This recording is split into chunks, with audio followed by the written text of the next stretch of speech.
Hello, I'm John Peters. I'm a therapist who's been in practice for 26 years, working with thousands of patients.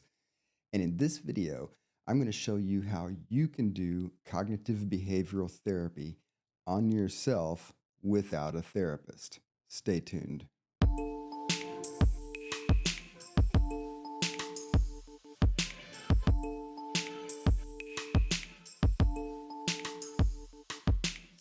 Okay, so welcome to Wellness with John, resources to help you thrive.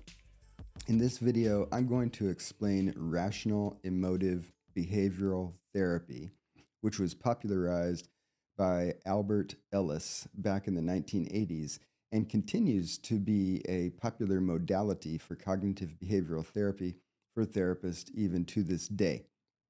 So, the interesting thing about Ellis, one interesting thing, he was an interesting character in general, but one interesting thing is that Ellis popularized a very accessible version of cognitive behavioral therapy. So Ellis came up with this therapy system that wasn't only something that we therapists learned and then did with our clients, but he wrote these books where he actually said, hey, you general public, you can learn these techniques and you can apply them in your life and you can actually do the types of changes and improvements that patients were getting from the therapist. Now, let me say right here, I'm not suggesting that we just jettison all therapy and everybody just read Albert Ellis's books and do REBT. But I am saying that there are a lot of things that are moderately technical, but actually easy to learn and easy to apply that you can do without a therapist. We therapists have our place. There are a lot of things that are so highly technical that you're not going to be able to do them without a therapist. You need someone who is a technician, who is expert, and who's going to co-create the types of changes that you need to have happen and address and ameliorate your particular type of misery. Therapists are definitely needed, okay? Obviously, I'm biased to say that, but it's true. But the reality is there are a lot of things that people, if they learn them and apply them correctly at home without a therapist, that they actually work, okay? So REBT was this thing that Ellis popularized through books, and he was a very active public speaker too, promoting these things. And they really are things that you can easily learn and apply, and I'm going to explain them here to you so that you, by the end of this video, you are actually going to be empowered to be able to apply cognitive behavioral techniques through REBT in your own life and experiment with it and get some positive change, okay? So one way to understand REBT is that Ellis, partly to make this very accessible, chose this model that he used A, B, C, D, E to explain, okay? So here in the first part of this video, I'm going to explain the A, B, C part. Then I'll explain the D and the E part of the REBT model, okay? Stay with me. This is going to make more sense. So Ellis thought that, you know, we experience things in our life, which is the A. He called adversities the A. We experience adversities, which are basically things that we find miserable that trigger us. And when we experience an adversity, we have emotional responses, we feel certain ways, we have thoughts that occur in our head, and we sometimes behaviorally respond, right? So if someone says something insulting to me, that's the adversity. And then I think, oh, they're a jerk, and I get angry and I get up and walk out of the room. I have an emotional response, I have a mental response, and I have a behavioral response. And the response that we have to adversity is the C part. So we have adversity, we have the B, which I'll get to in a second, and then we have the C. And the reason that I jumped from A to C without getting to B first is that C is often the most straightforward and easy thing to understand. It's pretty easy for me to know, okay, I'm angry about that. It's easy for me to notice my mental state is agitated and I'm thinking this dude's a jerk. And yes, I can acknowledge that I got up and walked out of the room. Okay, so that the C, the consequences of what happened after the adversity is pretty easy to understand. Okay, now A is adversity, C is consequences, and let's go back now to B.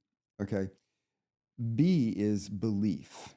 Okay, and the reason that Ellis designed his model the way he did was that he thought that we are most able to work with our belief because I don't have a magic wand to control the adversity. Okay, and I don't have a time machine if the adversity has already happened to go back and control the adversity, even if I could control the adversity. All right, so if someone says something insulting to me, I'm not in control of that person. So the A is not under my control. Okay, Ellis also thought that C, the emotional response, is not fully under our control. So I can't just psychically will myself to never get angry. Okay. Things that reasonably produce anger. Okay. But Ellis thought that if we examine the B is what will logically connect the dots from the A to the C. And the B is actually something we can work with. Okay. This will become clear if I give you a couple of examples. All right. So, example number one, imagine that I'm sitting in a parking lot and I think that a car is going to exit a parking space where I want to park. Okay. The car does pull out, but another driver pulls into that space. Okay. So the adversity is I don't get the space that I wanted to pull into. All right. The C is I get really frustrated and angry about that. Okay. Ellis thinks that if that's my C, getting frustrated, after that A, which is somebody pulled into my parking space, it's likely that my B logically will help connect the dots. Well, what's a B that would connect the dots in that kind of scenario? That person saw me sitting here and they took my parking space. Okay. So the A is I don't get in my parking space. The C is I'm frustrated. The logical B that likely happened is I think that that person saw me and just willfully took the space that was rightfully mine. Okay. Now, why do we think about the logic of how B connects A to C, right? Because Ellis points out that if we had a different B, even if we had the same A, we would get a different C. So the main point of REBT per Ellis is that if we want different C's, different consequences in terms of feelings and responses to adversities, since we don't have control over the adversities, we got to see what we do have control over and can work with so that we get different consequences. And in the same situation, if I'm sitting there in the parking lot, somebody pulls into the space that I want, and my belief, instead of that person saw me and took my parking space unfairly, if my belief is, maybe they didn't see me, or my belief is, okay, so I didn't get that space, but I'll just look around for another space. Okay, I can easily find a different space. Okay, same A, different B. And if I have that different B, then you might guess that I would have a different C. Because if the person pulls into my parking space and I think, okay, so I didn't get it, no big deal. Maybe I'm not going to get as frustrated. Maybe a little frustrated, but not the same way I did in the previous scenario where my belief was that person unfairly stole my parking space. Okay. It's a different B, which leads to a different C. Okay. Let me give you another example. Let's say I call my friend and it goes to my friend's voicemail and I say, hey, Joe, give me a call back because I want to talk about something with you. Okay. Then all day goes by. Okay. I do that in the morning and by 4 p.m., no return call from Joe. All right. So the adversity is I'm not getting a call back from my friend after I requested it. All right. If my belief is Joe must be mad at me. Okay. Then I'm going to get worried. I'm going to get anxious. I'm going to get upset. I may start thinking of why I'm mad at Joe. Okay. He doesn't deserve to be mad at me because he was a jerk last week too. And I start spiraling off into these beliefs about him intentionally ignoring my call, and leads me to this sea of getting stressed and agitated, right? Same situation could happen where I call, leave a message for Joe in the morning. In the afternoon, I don't have a call back. But what is going on in my head is maybe he's busy today. Maybe he left his phone at home and he's at work all day. Maybe his phone stopped working. Maybe his battery died and he doesn't have his charger with him. Okay. Those are different B's for the same A. The A is Joe isn't calling me back, but the B could be variably either Joe's mad at me, or it could be, oh, he left his phone at home. Okay. Different B's, Ellis argues, and I think this is apt, are going to lead to different C's. All right. Now, this is not necessarily an argument for pretending that you live in the matrix, that everything is ultimately plastic, or an argument for apathy where I just don't ever want to get upset. So I'm always going to have these supremely vague B's that are ultimately rosy. Okay. That's not what we're talking about here. But all of us, you, me, everybody, we all have situations, especially repetitive types of triggers that we face where we face the same type of trigger over and over, where we don't like the C. We don't really like how we're feeling about it. We don't like how we're reacting to it. It's unpleasant. It's noxious and miserable. And we would like to figure out a different way to relate to the thing, to have a more optimal experience of how we respond to it, but maybe also to be more effective in responding to it if there's some sort of instrumental thing that we have to do to cope with a particular type of situation, okay? And sometimes we get derailed and we're more miserable and we don't cope effectively, Ellis argues, and I think this is apt, because the B in the middle between the A and the C is actually leading us to a C, a consequence that is not an optimal emotional response or behavioral response to the situation. So how can we apply this? One way to do this is to think about, and you can actually do this as an exercise. So you get out a notebook and you think about 3 recent events that happened in your life where you had a miserable or negative reaction to a trigger, okay? And what you're going to do is you're going to write down the A for each of the 3 events, okay? Whatever it is. So and so showed up late, and then they yelled at me after they showed up late, okay? Whatever. So you write, that's one situation. Situation 2 is I was on my way to work and my car broke down. Okay, that's another situation. That's the adversity. And the trick to the adversity is you want to be as objective as possible, because if you're too subjective, then you mix the A and the B together. And what I mean by that is if I say some jerk stole my parking space, like in the first example I gave earlier, that's really the B more than the A, although it mixes A and B together because it's subjective. And when you write down what was the adversity, you kind of want to think about if a neutral third party were observing my life and they saw me experience something, what would that neutral person, who's not me, who's all subjective, what would the objective neutral third person describe as the situation I'm experiencing that leads me to all of this other stuff, okay?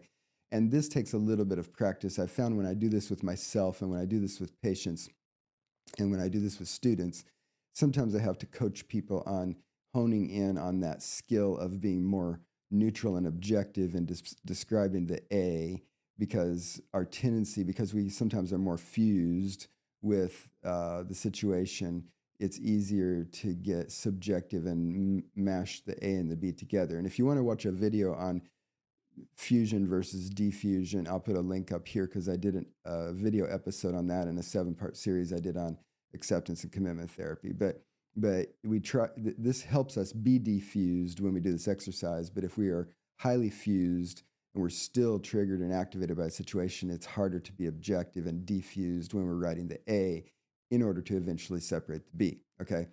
So in this exercise, you've got 3 different recent situations where you have identified what the A was, the adversity, in as relatively objective terms as possible. You leave space for each one in your notebook, okay? And you jump down and you write what the C was. So we're skipping B like I did before. We're going to jump from A to C. So in each of the 3 situations, what do I remember that I was feeling? What were my emotions in my response? And what were my behavioral responses to the situation? Okay, so we've identified A 3 times. We've identified 3 different C's, one for each of the situations. And then the next step is to go back and identify what is the B for each of those situations, okay? And what we want to try to do is as accurately as possible, remember in the moment when the thing was actually happening, what were the thoughts that were going on in my head, okay? Sometimes you can clearly remember those things. Sometimes you have kind of a vague recollection of it, and that's okay if it's somewhat vague, but you want to try to be as honest with yourself and as accurate. And this is a little bit difficult because sometimes when we identified the B that was going on in our head at the time of an adversity, it can be a little embarrassing or shame producing or difficult to accept that, yeah, I was really thinking that, and that's what led me to my C. But there's a lot of power and benefit of being honest with yourself at identifying the B that actually was in play when the A happened that led you to your C, okay? So if you do all of that, you've got 3 different pages where you've written the A, you've written the C, and then you went back and identified the B, all right? And this leads us to the D and the E of Ellis's model, okay? Because if we only do what I just told you to do and we stop there, we may not gain a lot of insight that actually produces desirable change later when we experience similar triggers, similar adversities, okay? But if we really want to change the C, Ellis argues we have to change the B. And for Ellis, there are 2 ways to do this, and both of them are the D, okay? The D is going to stand for 2 different types of strategies. One D is distraction, and this is kind of the weak but more easy response. And the more careful response is disputation, okay? And what I mean by this is if we identify the A and the B and the C, and we're in the moment where we're still activated, so we're still having the C to some degree, Ellis says if we distract ourselves, because our mind randomly bounces around all over the place all the time, for the most part, we can expect that it's going to kind of lead us in a different direction. At least we're going to get some relief from the C because we've distracted ourselves enough that new stuff is going on in our head. We're focused on something else. We're no longer kind of actively putting the B in play to cause more of that C, and therefore we get relief from the C simply because we distracted ourselves.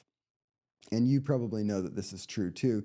You're upset about something and you go take a walk around the block. You're upset about something, you play a game on your phone, or you go talk to someone about something completely random that is unrelated to the previous thing. And you get a lot of relief from the C simply because you distracted yourself. The problem with distraction, though, is it doesn't really fix the problem. It doesn't rework the B, which is why the core part of Ellis's strategy in REBT is disputation. And by disputation, Ellis means that we actually have an argument with ourselves. So you could title this video, When and How to Have an Argument with Yourself, okay, if you wanted to, which maybe I will. I don't know. We'll see what I title it with by the time I post it. But basically, if we want a different C, we have to have a different B.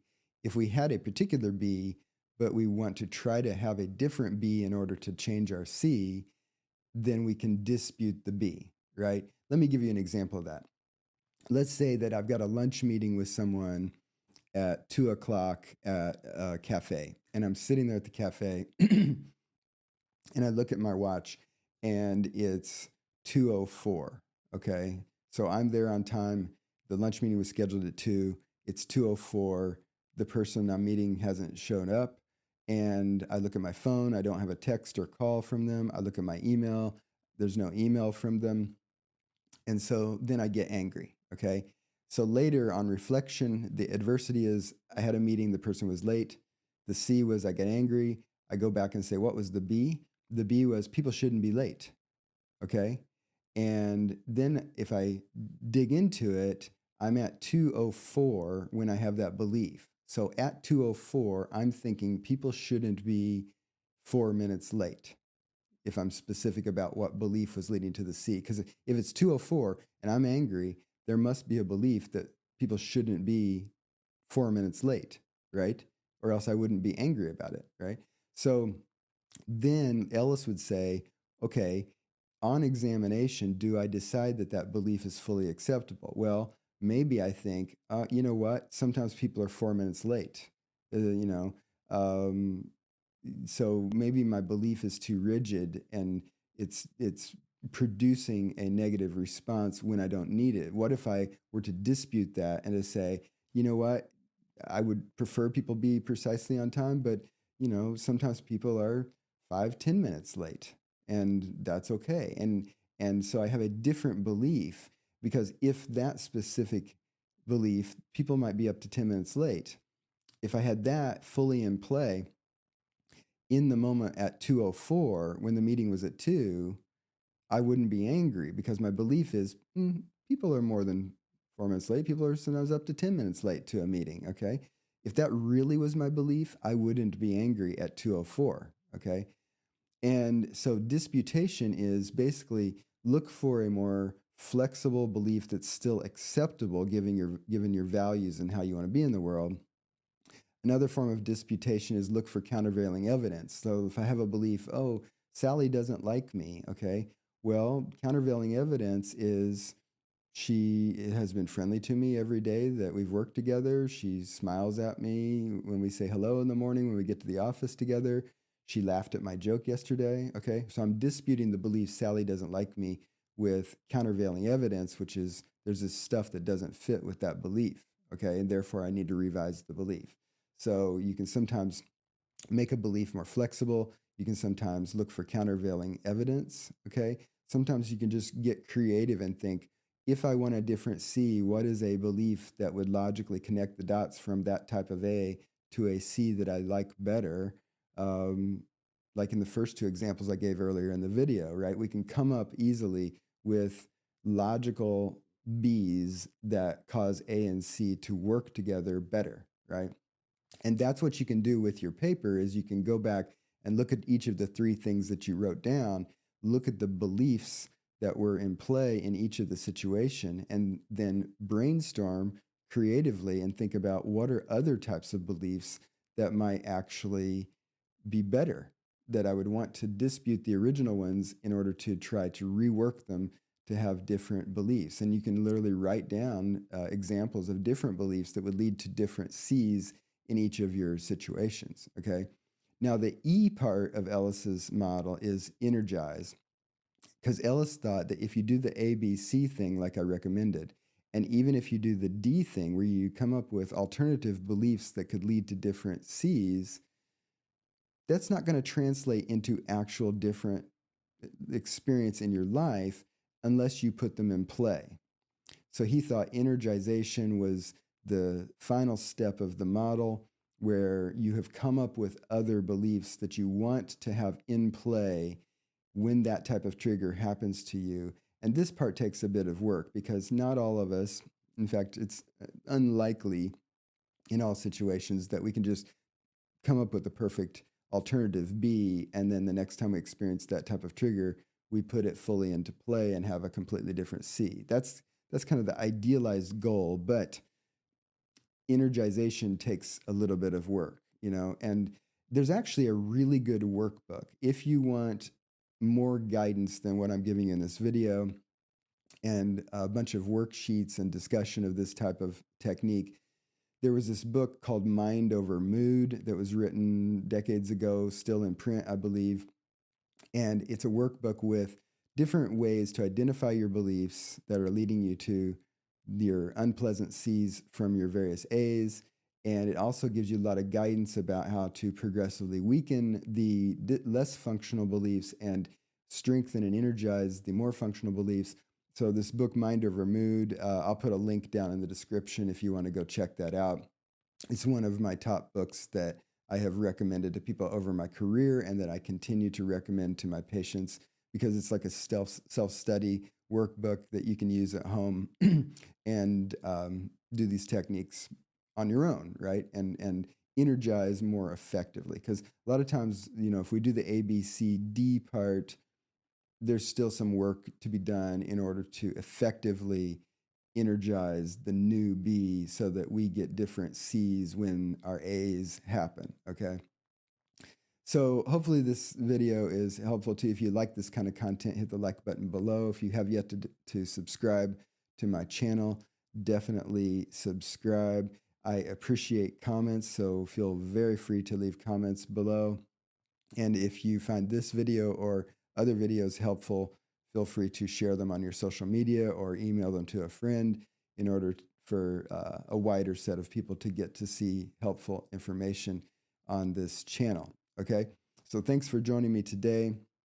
And one other link that I'll put in the description below is if you'd like to get a free ebook that has easy to learn techniques to help you lower your stress and anxiety. I'll put a link in the description below. Follow that. You can just give me your email and I'll email that book to you for free.